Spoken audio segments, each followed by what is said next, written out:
Bonjour et bienvenue à Monaco où nous allons vous faire découvrir une voiture un petit peu hors norme. Alors il ne s'agit pas de prendre le volant de la dernière Lamborghini ou Ferrari comme on peut en voir souvent ici, mais plutôt de vous faire découvrir une voiture française dont les vertus écologiques sont davantage en rapport avec les idées du prince Albert.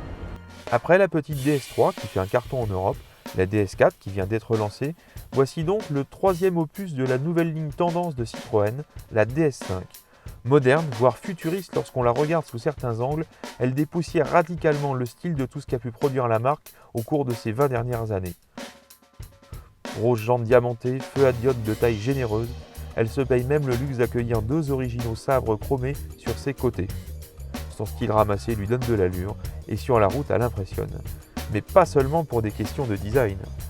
Car notre modèle d'essai est équipé de la technologie Hybrid 4, qui combine à la fois un moteur diesel de 163 chevaux pour animer les roues avant et un autre moteur électrique de 37 chevaux pour le train arrière.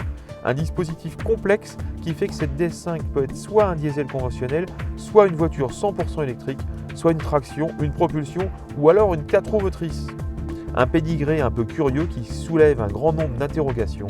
Et pourtant, une fois au volant, c'est à la fois amusant et déroutant parce qu'on démarre toujours en électrique, donc sans aucun bruit, et on peut même parcourir 2 à 3 km ainsi, pourvu que l'on ait choisi le mode ZEV, ou alors qu'on reste sage avec l'accélérateur. Ainsi, c'est zéro bruit, zéro consommation de carburant, mais aussi zéro signe d'avertissement lorsqu'on s'approche des piétons. Bah alors!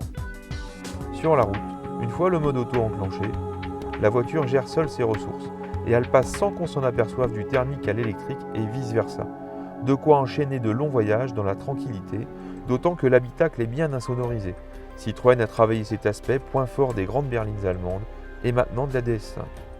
En outre, la finition est de très bon niveau, et certaines options permettent d'accéder à des matériaux de grande classe, comme par exemple ces cuirs de très haut de gamme. Seul point faible identifié, la 5e place, centrale, à l'arrière, forcément moins confortable, et le volume de coffre, qui passe de 468 litres sur une version normale de la DS5 à 325 litres sur cette livrée hybride, une partie de la soute étant maintenant réservée aux batteries. Mais ne soyons pas mesquins, à près de 40 000 € hors bonus de 2 000 € en entrée de gamme, cette version hybride 4 est fort bien équipée et offre un rapport qualité-prix finalement satisfaisant, d'autant que son niveau de consommation est lui aussi fort séduisant.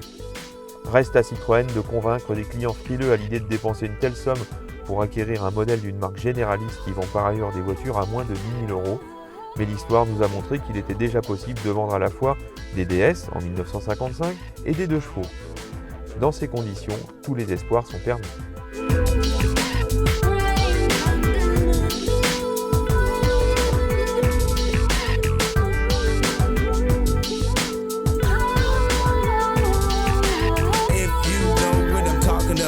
From the chicken to the north to the west and the south, and don't forget the east because we're not